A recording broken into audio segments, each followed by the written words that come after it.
पाकिस्तान के सैनिकों की गोली से नहीं मरा, वो हमारी सीआरपीएफ की गोली से मर गया। सोनम वांगचुक और लद्दाख के लोग, उनका आंदोलन जो है वो एकदम सही है, वो निर्दोष लोग हैं और सरकार उनके साथ अन्याय कर रही है। हिंसा की तो हम लोग निंदा करते हैं और जिन लोगों ने किया उनकी भी निंदा करते हैं, लेकिन उसका ये जवाब नहीं है कि पुलिस गोली चलाए, ठीक है ना।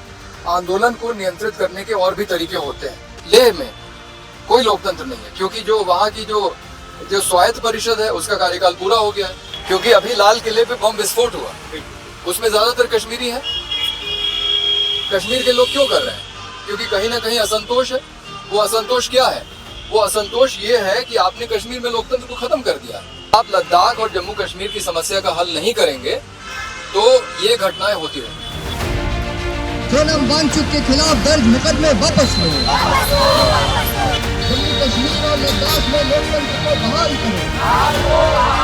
नमस्कार, आप देख रहे हैं देहो हल्ला। मैं हूं प्रतीक खरे। इस समय राजधानी लखनऊ के शहीद स्मारक पर हूं मैं, और यहां पर सोशलिस्ट पार्टी की तरफ से सोनम वांगचुक जो लद्दाख में हाल में हुए घटनाक्रम में एक विरोध प्रदर्शन हुआ था, जिसमें भाजपा कार्यालय में आग लगा दी गई थी और कई लोगों की मौत हो गई थी। आज उनको गिरफ्तार कर लिया गया था। उनकी गिरफ्तारी के विरोध में सोशलिस्ट पार्टी की तरफ से विरोध प्रदर्शन किया जा रहा है राजधानी लखनऊ में। उनके तमाम कार्यकर्ता यहाँ पर मौजूद हैं, उनसे बातचीत करेंगे और जानेंगे उनकी इस दौरान क्या क्या मांगे हैं। सर, क्या नाम है आपका? मेरा नाम संदीप है। मैं सोशलिस्ट पार्टी इंडिया का प्रधान महासचिव हूँ और आज हम लोग यहाँ लखनऊ में शहीद स्मारक पे इसलिए प्रदर्शन कर रहे हैं जी, क्योंकि लद्दाख में पिछले 4 सालों से एक आंदोलन चल रहा है। बिल्कुल बिल्कुल। जिसको कारगिल डेमोक्रेटिक अलायंस और लेह एपेक्स बॉडी दोनों मिल के चला रहे हैं और सरकार के साथ उनकी वार्ता चल रही है। लेकिन सरकार, जो लेह एपेक्स बॉडी है, जो बौद्ध लोगों का संगठन है मुख्य रूप से, जी जी, कारगिल डेमोक्रेटिक अलायंस मुख्य रूप से मुसलमानों का संगठन है, उनके बीच में फूट डालने की कोशिश कर रही है। हम उसका विरोध कर रहे हैं। हमारा कहना है कि आंदोलन की जो मुख्य मांगे हैं, यानी कि लद्दाख को संविधान की 6ठी अनुसूची में शामिल किया जाए क्योंकि वो बहुसंख्यक आदिवासी इलाका है, और लद्दाख को पूर्ण राज्य का दर्जा दिया जाए। यही मांग जम्मू कश्मीर में भी है।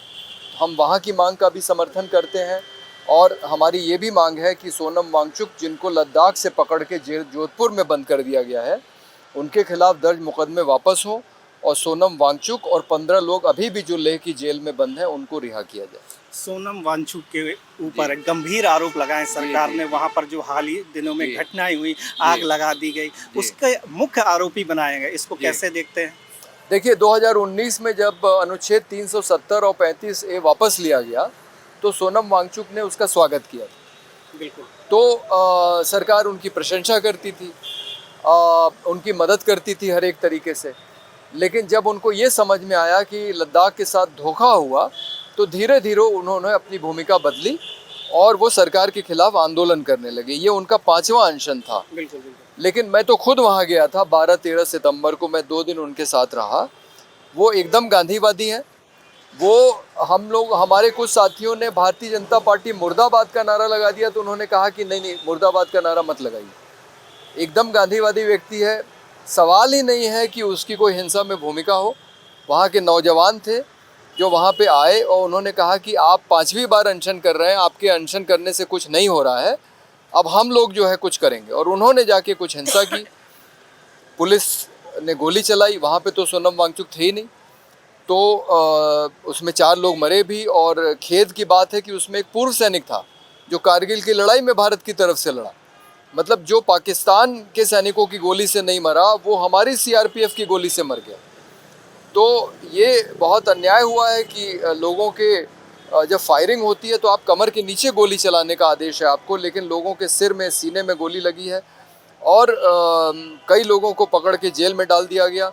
उनके खिलाफ आरोप लगा दिए गए। ये आरोप बेबुनियाद है। सोनम वांगचुक के ऊपर एक आरोप है कि वो पाकिस्तान गए। वहाँ किस लिए गए, कौन सी मीटिंग में शामिल हुए, इसकी बात ही नहीं हो रही है। वो मीटिंग वहाँ डॉन अखबार और एक विश्वविद्यालय के संयुक्त तत्वावधान में थी, जहाँ उन्होंने मोदी सरकार की तारीफ की है। तो आप ऐसे आदमी के खिलाफ आप देशद्रोह का मुकदमा कैसे लगा सकते हैं जो जनता की भलाई के लिए काम कर रहा है, वहाँ एक विश्वविद्यालय चला रहा है, सिर्फ इसलिए कि वो आज आपकी नीतियों के खिलाफ है? तो हमारा मानना है कि सोनम वांगचुक और लद्दाख के लोग, उनका आंदोलन जो है वो एकदम सही है, वो निर्दोष लोग हैं और सरकार उनके साथ अन्याय कर रही है। और ज़्यादा इसी तरह से अन्याय होता रहेगा तो लोगों में आक्रोश आएगा ही। इसलिए बेहतर ये है कि लद्दाख को छठी अनुसूची में शामिल किया जाए, उसको पूर्ण राज्य का दर्जा दिया जाए। वहाँ तो विधानसभा भी नहीं है, जम्मू कश्मीर में कम से कम विधानसभा है, लेकिन वहाँ के मुख्यमंत्री को कोई अधिकार नहीं है। वहाँ जम्मू कश्मीर की पुलिस अपने मुख्यमंत्री को ही घर में नज़रबंद कर देती है। तो वहाँ पे भी पूर्ण राज्य का दर्जा दिया जाए, तभी लोगों की समस्याएं सुलझेंगी। आप भी यहाँ प्रदर्शन कर रहे हैं, बड़ी जी, जी। शांति तरीके से अपनी बात जी, को जी। रख रहे हैं, लेकिन वहाँ पर इस तरीके से आंदोलन होना, आग लगा देना घरों में, वहाँ पे शायद भाजपा का कार्यालय भी जला दिया जी, गया जी। और निस्संदेह कई 3 से 4 लोगों की मौत हो गई। इसकी भी तो मुझे लगता है कि ऐसे लोगों की भी तो निंदा होनी चाहिए, ऐसी घटनाओं की। नहीं, हिंसा की तो हम लोग निंदा करते हैं और जिन लोगों ने किया उनकी भी निंदा करते हैं, लेकिन उसका ये जवाब नहीं है कि पुलिस गोली चलाए, ठीक है ना। आंदोलन को नियंत्रित करने के और भी तरीके होते हैं और भारतीय जनता पार्टी के खिलाफ आक्रोश क्यों था ये भी समझना चाहिए, क्योंकि जो लेह ऑटोनोमस हिल डेवलपमेंट काउंसिल है, लेह स्वायत्त पर्वतीय परिषद, वहाँ पे भाजपा की बहुमत थी और भारतीय जनता पार्टी ने 2019 के लोकसभा चुनाव और 2021 के लेह ऑटोनोमस हिल डेवलपमेंट काउंसिल के चुनाव में वादा किया था कि लद्दाख को संविधान की छठी अनुसूची में शामिल किया जाएगा। तो ये लोगों की नाराज़गी थी कि भाई आप 2 बार वादा करके आप अपना वादा पूरा नहीं कर रहे हैं और 6 साल बीत गए हैं 2019 को गए हुए, तो वो लोगों का आक्रोश था जो उभरा। तो ये तो सरकार को समझना चाहिए ना कि आप इतनी देरी क्यों लगा रहे हैं। भाई आप खुद कह रहे हैं कि हम देंगे, तो आप क्यों नहीं दे रहे हैं? आप दे दीजिए, सारी समस्या हल हो जाएगी, सारा आंदोलन खत्म हो जाएगा। क्या सरकार को इस पूरे मामले की एक स्वतंत्र जांच करानी चाहिए? जांच तो बैठ गई है, उसकी मांग थी कि ये जो गोली चली है इसकी एक जांच हो, तो एक न्यायाधीश की अध्यक्षता में ये जांच हो रही है। वो वाली मांग हमारी पूरी हो गई है, लेकिन जो लोग जेल में बंद हैं उनको रिहा करने की मांग, और फिर जो 2 बड़ी मांगे हैं, वैसे तो 4 मांगे हैं पर 2 बड़ी मांगे हैं कि छठी अनुसूची में लद्दाख को शामिल करें, पूर्ण राज्य का दर्जा दें, और इसके अलावा वो ये मांग रहे हैं कि वहाँ एक लोक सेवा आयोग हो, और अभी वहाँ एक संसदीय सीट है, वो कह रहे हैं कि लेह और कारगिल की 2 अलग अलग सीटें हैं। तो वो उनकी मांगे जायज़ हैं, क्योंकि आप देखिए इस समय लद्दाख में, लेह में कोई लोकतंत्र नहीं है, क्योंकि जो वहाँ की जो स्वायत्त परिषद है उसका कार्यकाल पूरा हो गया है, उसके अगले चुनाव की घोषणा नहीं हुई है। यानी कि लेह का अभी कोई जनप्रतिनिधि नहीं है, सिवाय एक वो सांसद को छोड़ के, वो भी रहने वाला कारगिल का है। यानी लेह की लोगों की कोई आवाज़ किसी भी चुनी हुई इकाई में नहीं है।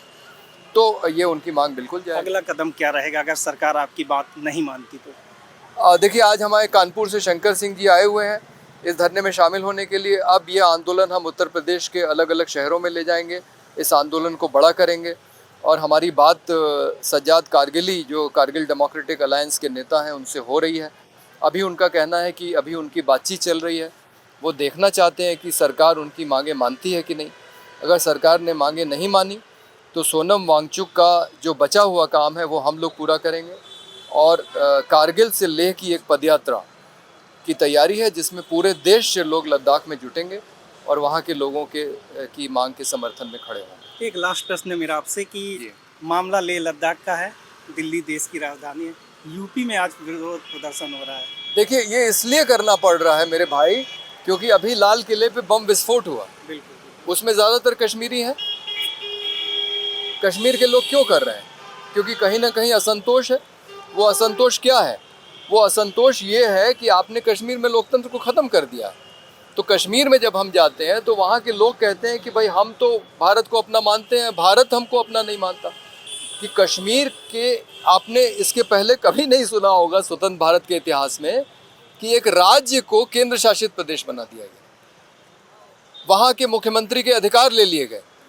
तो ये लोगों को लगता है कि हमें भारत के अन्य राज्य के लोगों को जो अधिकार है उसके बराबर का अधिकार हमको नहीं है। गृह मंत्री ने तो कहा था ये टेम्परेरी व्यवस्था है, इसको जैसे ही समय उचित अच्छा, आएगा। आप बताइए टेम्परेरी को आप कितना मानते हैं? 2019 में बोला था, ठीक, आज 6 साल हो गए। सुप्रीम कोर्ट में तुषार मेहता, जो सरकार के एडवोकेट जनरल हैं, सॉलिसिटर जनरल हैं, उन्होंने कहा कि हम इसको बहाल करेंगे। लेकिन जब सरकार ने कहा कि आप चुनाव क्यों नहीं करा रहे हैं, तो जब सुप्रीम कोर्ट ने कहा तो चुनाव तो हो गए, लेकिन जो वादा तुषार मेहता ने सुप्रीम कोर्ट में किया है वो अभी तक पूरा नहीं हुआ। तो ये लोगों के धैर्य की परीक्षा हो रही है। और ये बात गलत है कि शांतिपूर्ण इलाके, मतलब बौद्ध लोग हैं, मतलब लद्दाख में कभी कोई हिंसा का, कभी किसी ने कोई घटना ही नहीं सुनी, और बौद्ध लोगों को आपने इतना उकसा दिया कि वो ढेला चलाने लगे, आग लगाने लगे। तो ये तो सरकार को सोचना चाहिए कि वो क्या कर रही है। आपने दिल्ली विस्फोट की बात की और बोला दिल्ली विस्फोट में जम्मू कश्मीर से आपने इसको जोड़ा है, लेकिन विरोध का विस्फोट करना कोई सलूशन तो नहीं है, देश के खिलाफ आ जाना ये कोई सलूशन तो नहीं है। हम इसकी निंदा करते हैं।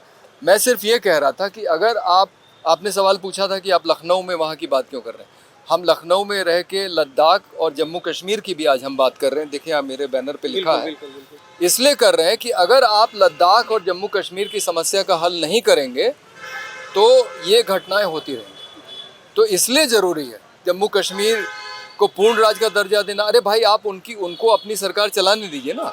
जब वो जिम्मेदारी महसूस करेंगे तो ऐसी कोई घटना होगी तो उनकी जिम्मेदारी होगी।